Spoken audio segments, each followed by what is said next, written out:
Welcome to day 9. Remember, we just heard the letter that Soda Pop wrote to Pony Boy.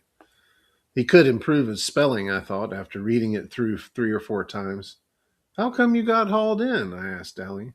Shoot, kid, he grinned wolfishly. Them boys at the station know me by now. I get hauled in for everything that happens in our turf. While I was there, I kind of let it slip that y'all were heading for Texas. So that's where they're looking. He took a drag on his cigarette and cussed it good naturedly for not being a cool. Johnny listened in admiration. You sure can cuss good, Dally. Sure can, Dally agreed wholeheartedly, proud of his vocabulary. But don't you kids get to picking up my bad habits. He gave me a hard rub on the head. Kid, I swear, it don't look like you with your hair all cut off. It used to look tough. You and Soda had the coolest looking hair in town. I know, I said sourly. I look lousy, but don't rub it in. Y'all want something to eat or not? Johnny and I leaped up. You better believe it. Gee, Johnny said wistfully, it sure will be good to get into a car again. Well, Dally drawled, I'll give you a ride for your money. Dally always did like to drive fast, as if he didn't care whether he got where he was going or not.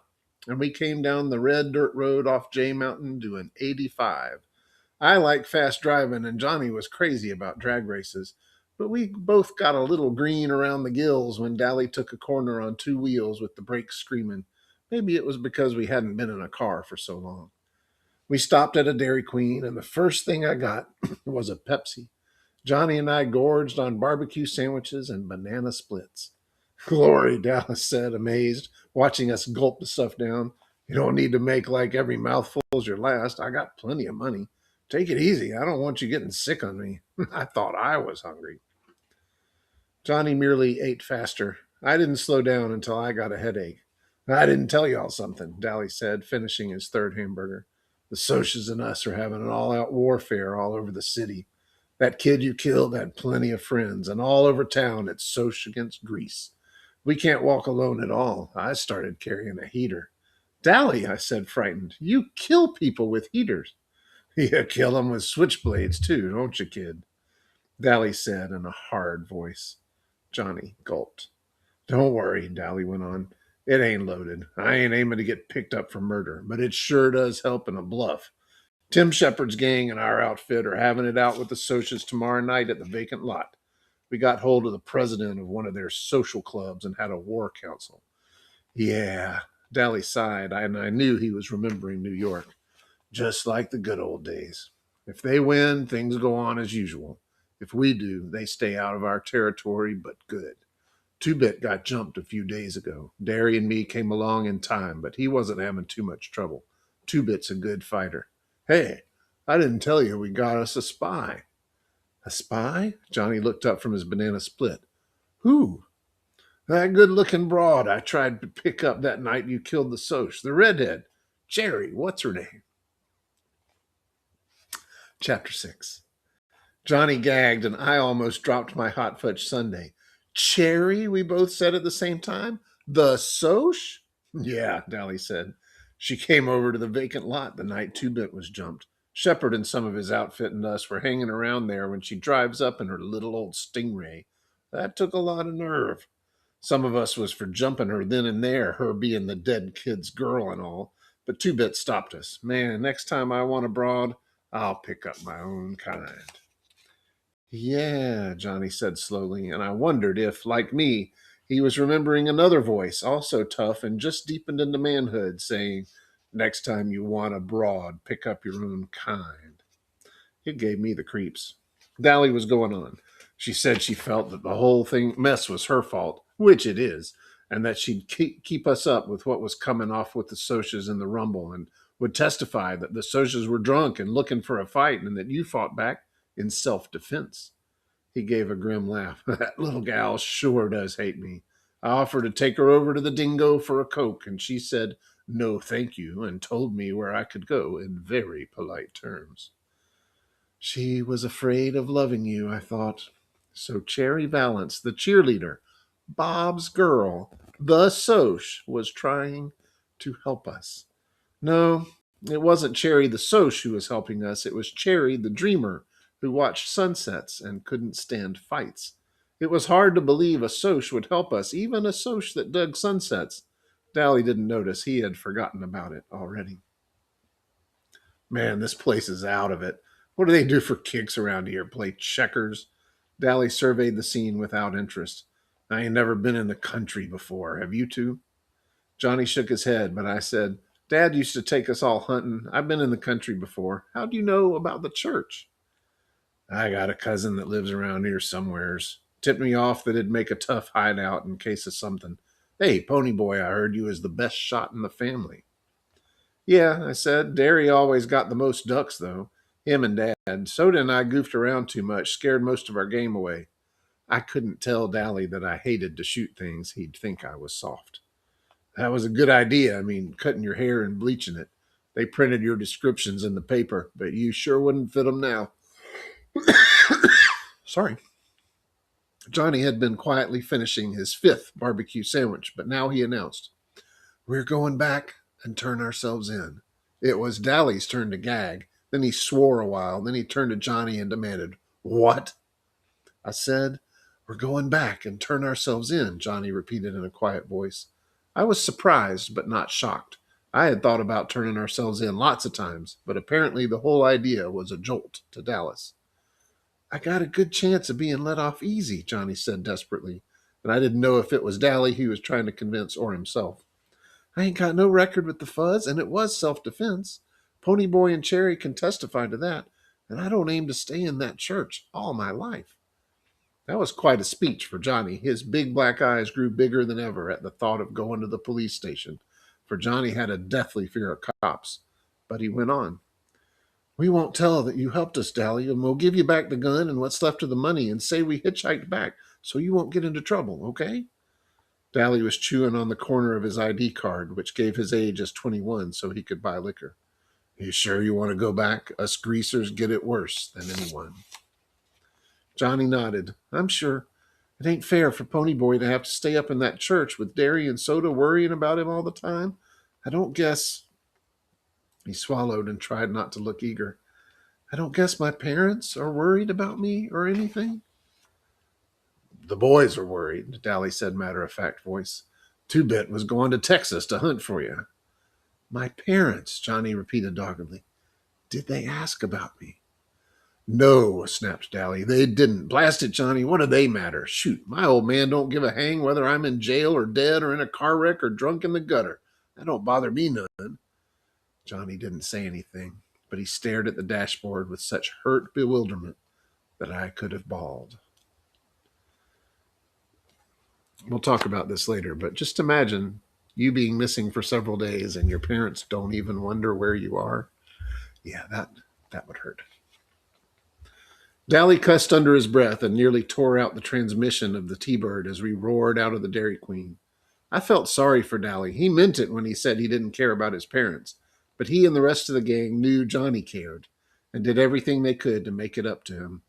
I don't know what it was about Johnny. Maybe that lost puppy look and those big scared eyes were what made everyone his big brother. But they couldn't, no matter how hard they tried, take the place of his parents. I thought about it for a minute. Derry and Soda Pop were my brothers, and I loved both of them, even if Derry did scare me. But not even Soda could take Mom and Dad's place.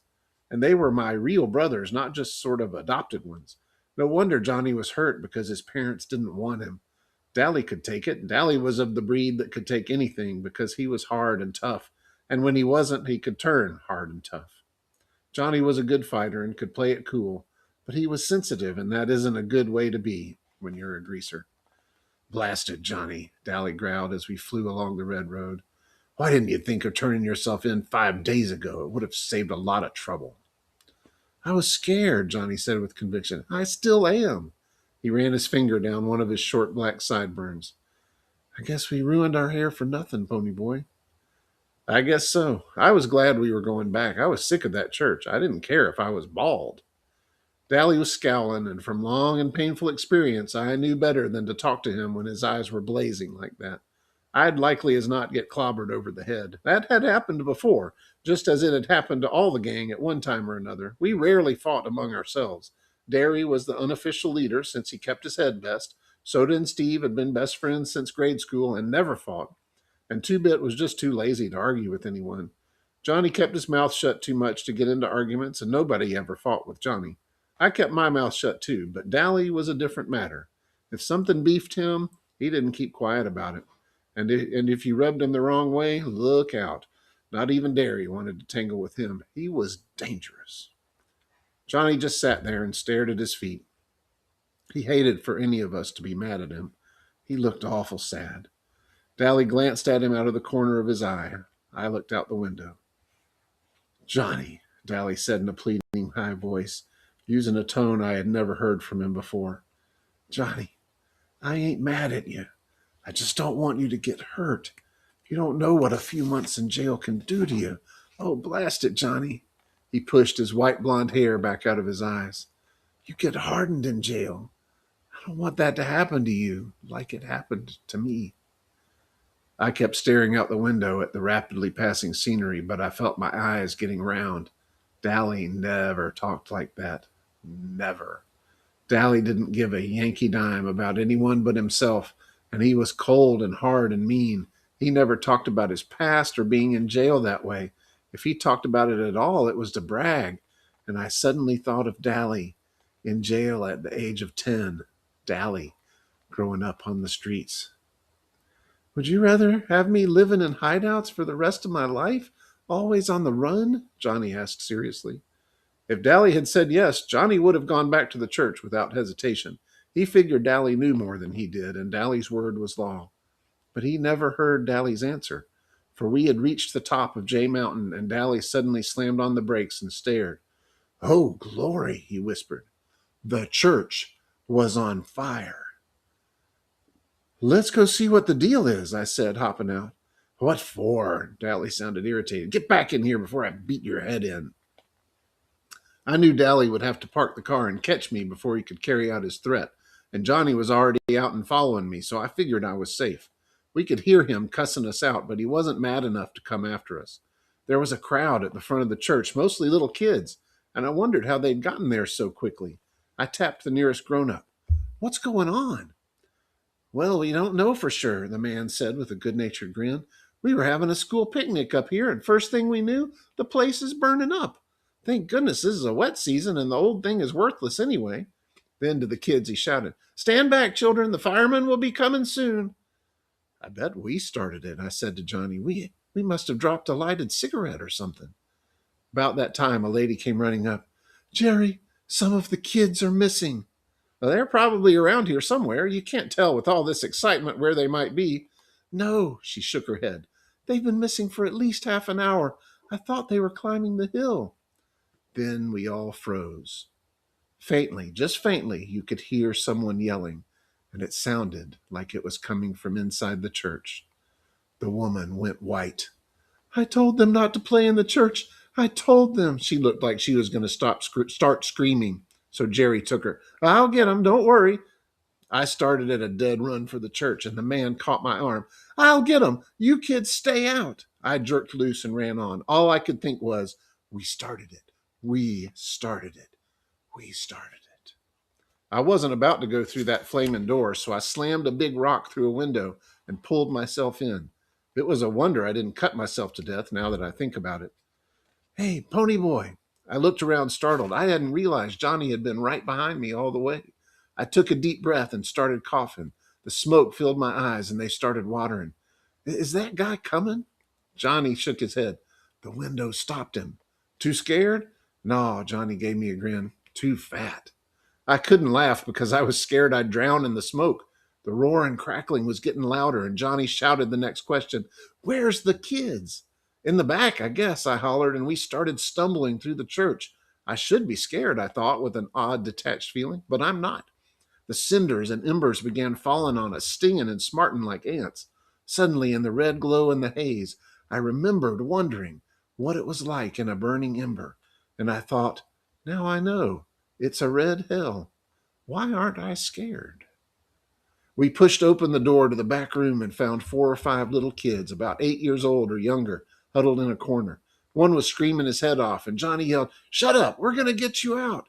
The kid looked surprised and quit hollering. I blinked myself. Johnny wasn't behaving at all like his old self. He looked over his shoulder and saw that the door was blocked by flames, then pushed open the window and tossed out the nearest kid. I caught one quick look at his face. It was red marked from falling embers and sweat streaked, but he grinned at me. He wasn't scared either. That was the only time I can think of when I saw him without that defeated, suspicious look in his eyes. He looked like he was having the time of his life. I picked up a kid and he promptly bit me, but I leaned out the window and dropped him as gently as I could, being in a hurry like that.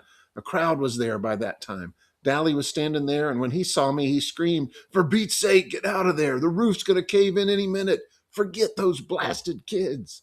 I didn't pay any attention, although the pieces of the old roof were crashing down too close for comfort. I snatched up another kid, hoping he didn't bite, and dropped him without waiting to see if he landed okay or not. I was coughing so hard I could hardly stand up, and I wished I had time to take off Dally's jacket. It was hot. We dropped the last of the kids out as the front of the church started to crumble. Johnny shoved me toward the window. "Get out!" I leaped out of the window and heard timber crashing and the flames roaring right behind me. I staggered, almost falling, coughing and sobbing for breath. Then I heard Johnny scream. And as I turned to go back for him, Dally swore at me and clubbed me across the back as hard as he could. And I went down into peaceful darkness. Talk about a cliffhanger. We'll find out what happens next time.